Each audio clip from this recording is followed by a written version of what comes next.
E aí, pessoal do canal Atraversiamo, da série de vídeos a respeito da Bolsa Next. Nesse vídeo aqui eu gostaria de trazer para vocês um pouquinho de como foi o processo de aplicação para a Bolsa, tanto meu quanto da Júlia. Nós aplicamos em anos diferentes, então os processos eles foram diferentes, porque... Bem diferentes, inclusive. Exatamente, foi bem naquela época que estava tendo aquela... que eu não vou citar o nome aqui, porque eu acho que o YouTube não gosta, mas... nós aplicamos para a mesma bolsa, só que nós utilizamos métodos diferentes. Eu acredito que se você for aplicar para a bolsa agora, você vai perceber que vai ser mais parecido com o meu do que com o da Júlia. Mas eu queria dizer para vocês, queria contar para vocês como é que foi a nossa experiência aplicando para a bolsa.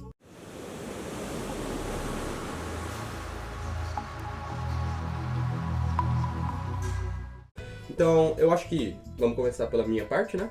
É porque a minha aplicação vocês podem considerar como se fosse tipo aplicação normal. Completa, normal.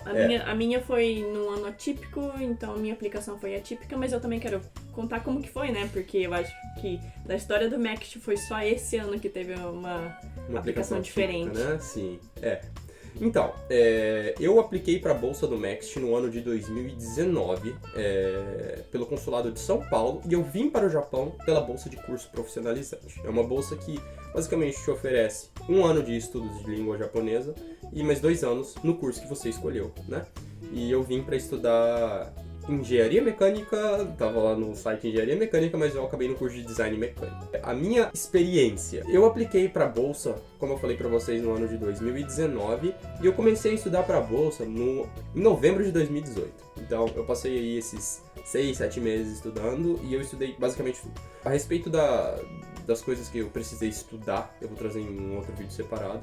Mas nesses 7 meses aí que eu tive para estudar, eu estudei para entrevista, eu estudei matemática, inglês e japonês. Então, esses 7 meses eu fiz meio que um intensivão, estudei várias coisas e eu fiz a aplicação para bolsa. Enfim, eu preenchi toda a papelada, fiz a minha redação, mandei para o consulado e eles aceitaram a minha aplicação.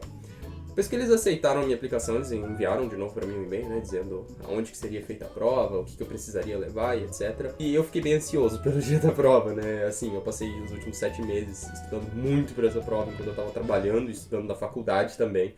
Então era assim, basicamente vivendo para estudar, né. E eu fui para a prova. Uma coisa que aconteceu foi que assim, eu apliquei no Consulado de São Paulo e eu não sei se vocês sabem, mas uma das maiores comunidades de japoneses fora do Brasil, ela está fora do Japão, ela está em São Paulo. Então, era o que tinha naquela USP, sabe? O lugar da minha prova foi na USP e só tinha descendente naquele lugar. Então, eu já fiquei com aquele medo, né? Todo mundo que tá lá sabe falar japonês. E eu sou o menino que tá estudando só tem 7 meses, sabe? Eu estudei japonês também, mas assim, o meu nível não era nem comparado com os japoneses, os descendentes japoneses que estavam lá, né? Então eu fiquei bem nervoso. E eu fiz a prova. A prova, ela foi o que eu tava esperando, porque eu fiz vários anos de provas anteriores. Então foi mais ou menos o que eu tava esperando. E eu terminei a prova. E assim, eu não esperava que eu ia passar, porque desde o começo eu não esperava que eu fosse passar na prova. Ninguém espera.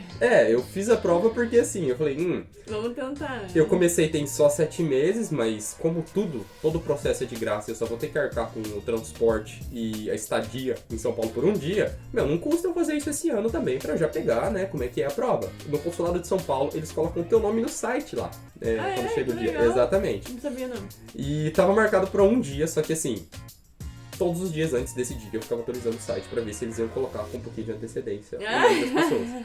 Eu não sei. Muita ansiedade, sim. Extrema. E eu fiquei lá checando todos os dias. E não é que aconteceu de eles colocarem antes da data. Sério? Sim, no dia anterior, depois do horário de expediente, o expediente do consulado era até umas 6 horas da tarde. Umas 7 da noite, mais ou menos, 7h30, apareceu a lista dos aprovados. Não é que meu nome tava lá. Foi bem, assim, acho que foi um dos momentos mais felizes. Eu gritei lá em casa, levei pra minha mãe ver. Foi um negócio assim, foi bem doido, né? E depois disso o consulado ele entrou em contato comigo pra falar a respeito da entrevista, que é a segunda etapa do processo. Na verdade, é a terceira etapa do processo, se você considerar que a primeira é a inscrição, a segunda é a prova. A primeira são os documentos, né? Exatamente. É só pra dizer que prova não é porque você aplica, né, que você vai fazer a prova. Sim, O seu processo ele começa desde a aplicação. Você tem que ter os requisitos da bolsa para você conseguir participar da prova, né? Sim. Então, um menino lá do interior de São Paulo, né, uma cidade pequenininha chamada Santa Gertrudes, foi selecionado para fazer entrevista. E eu nunca tinha trabalhado numa empresa até então, na época eu tinha 17 anos. Eu tinha 17 anos, então eu nunca tinha feito uma entrevista antes. Caraca! E a entrevista do Next, ela é uma entrevista especial. Você tem que... Tudo vai de acordo com os dados que você coloca na hora da aplicação, mas assim, ela não vai ser uma entrevista completamente em português na maioria dos casos. Pode ser que seja, mas na maioria dos casos você vai ter que usar um segundo idioma aí, porque eles querem testar justamente isso, né? Só pra dizer também outra coisa pra vocês, que eles não falam qual idioma que vai ser usado na entrevista, tá? Você descobre na hora, Você surpresa! descobre na hora. E melhor, eles vão lá e falam assim, eles estão conversando, igual a gente tá falando com você aqui, do nada uma pessoa do canto de lá da mesa faz uma pergunta pra você em inglês, entendeu? Não é assim. Ou em japonês. Exatamente, não é assim. Então, a partir de agora, a nossa entrevista ela vai ser realizada em inglês ou em japonês. Não, alguém começa a falar em inglês com você e alguém começa a falar em japonês. É simplesmente assim. E aí, sabe como é que é? Então eu já tava bem nervoso. Tua cabeça preparou toda a resposta em um idioma, daí vem alguém pergunta em outro idioma e fala, eita! É aquilo, né? E assim, no dia da entrevista, eu tive que ir a caráter, né? Eu tive que ir de terno, gravata. Isso é bem importante de sim, falar, roupa né? social. No seu caso também foi assim, né? Meu caso é diferente, né? Meu caso é diferente. Tá, ok. Mas a gente vai fazer um vídeo à parte sobre as dicas da entrevista do Next, né? Sim, E vamos sim. falar de uma maneira geral aqui. E depois a gente vai focar, tipo, no que a gente acha que você deve fazer e falar Exatamente. durante a sua entrevista. Exatamente. Mas eu fui todo a caráter, eu fiz a entrevista e, de novo, eu voltei da entrevista triste. Eu voltei triste, eu não estava satisfeito com o meu desempenho na entrevista. Eu falei super bem na parte de português. E por eu nunca ter frequentado nenhuma escola de inglês ou de japonês, eu não tinha noção de como que era realmente falar. Eu tinha conhecimento em japonês, eu tinha conhecimento em inglês, porque eu estudava por conta, mas assim, eu não tinha ninguém para poder treinar meu inglês, treinar o meu japonês. Então, essa parte ela foi péssima. Eu simplesmente não consegui responder nenhuma das questões que foram perguntadas em nenhum dos idiomas. Então... Mas assim... Passou. Eu passei, entendeu? Eu recebi a ligação, se eu não me engano, 2 ou 3 dias depois, eu estava no trabalho. Eu recebi uma ligação do consulado dizendo que eu tinha sido aprovado na parte da entrevista também. Foi aí a minha segunda... nacional, né? É a última parte nacional.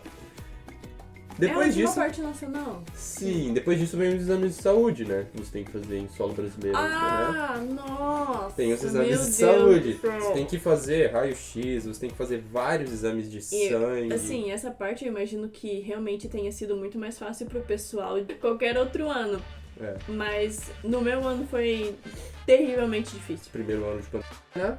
Então... terrivelmente difícil marcar médico e exame. Sim. Nossa, eu paguei tão caro. Mas o meu ano foi fácil. O meu ano foi bem facinho. Eu fui num lugar que tinha lá perto de casa, eu fiz todos os exames, saíram bem rápidos e eu já mandei pro consulado. Depois disso, né, entra a pior fase. A espera. E assim, não é uma espera de algumas semanas. Gente, essa parte todinha aí a parte médica, ela termina em agosto, né? Eles deram o quê? Uma semana pra você fazer os Eles exames? têm uma semana pra fazer os exames. O que é meio puxadinho, né? O meu foi bem sim, puxado. sim. O meu aconteceu, inclusive, a parte médica. A gente não sabia se tinha passado ou não, porque atrasaram os resultados, só que aqui no Brasil. Então eles falaram assim, olha, façam os exames, porque a gente não sabe se eles passaram ou não, mas vocês vão ficar sabendo depois. Então você gasta uma grana assim, eu gastei quase R$800 com o exame na época. O meu foi mais barato, sabia? O meu foi 300 e poucos reais. Eu tive que ir na única clínica que estava aberta, que não era barata, e então eu paguei quase R$800 nos exames, Sim, bem caro. sem saber se eu ia passar ou não. Foi atípico, de novo. Foi um ano bem atípico. Sim. E depois disso vem a parte mais difícil, que é a parte que o consulado, eles enviam todos os dados que eles acumularam a respeito de você, de quando você tirou na prova, dos seus testes de saúde, e eles encaminham pro MEXT, que é o Ministério da Educação e várias outras coisas. Cultura, esporte, tecnologia... E ciência do Japão. E a decisão final é deles, Do entendeu? Japão. E você não vai saber, se você não passar, você não vai saber o porquê que você não passou. Então, é basicamente... você não tem um feedback, assim, Você não tem, aonde que você falhou. E assim, é uma situação extremamente complicada, porque você tem que esperar cerca de 6 meses e... Gente, sua vida fica parada nesse sua tempo. vida fica parada, você se sente num limbo, né? Porque Sente no limbo, você não pode você não tomar... consegue planejar nada, você não consegue, por exemplo... entrar num trabalho nem, novo. É que nem eu comentei, no meu caso foi ano da... Então, a galera da estava buscando vários outros jeitos de resolver a vida.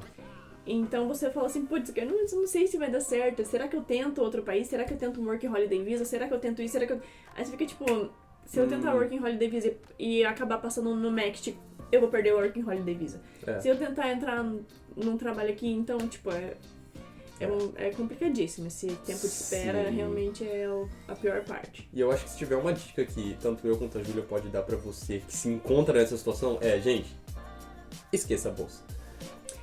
Esqueça a bolsa, senão vai ser custoso, pra sua mente, pro seu corpo. Vai ser custoso. Eu não sofri tanto nessas épocas de espera, eu acho que eu sou um pouco mais tranquila em relação a isso. Eu não fiquei ansiosa em nenhum processo. Só no dia da entrevista eu fiquei um pouquinho nervosa, mas... Porque assim, você tem que fazer a sua vida do jeito que você acha que tem que fazer. Se passar, aí você vai começar a pensar no que você vai ter que fazer. Enquanto você não passar, continua planejando as outras coisas, continua correndo atrás das outras coisas, você tá procurando um novo emprego. Encontra, vai, faz. Só tem um detalhe que é bem importante dizer pro pessoal, é que assim, normalmente você é aprovado em final de dezembro ou começo de janeiro. Algumas pessoas elas recebem essa resposta um pouquinho mais tarde. E você tem que vir pro Japão dia 1º de abril, tá? Então você tem aí 3 meses pra planejar basicamente tudo pra sua mudança de vida. Não são férias, sabe? É simplesmente uma mudança completamente de vida, de rotina, de tudo, de basicamente um 360 não, um 180 na sua vida, sabe? Então, é bem difícil, né? E o que foi mais, qual foi a diferença do processo que você teve no seu ano pro processo normal? Então, eu acho que foi tudo diferente.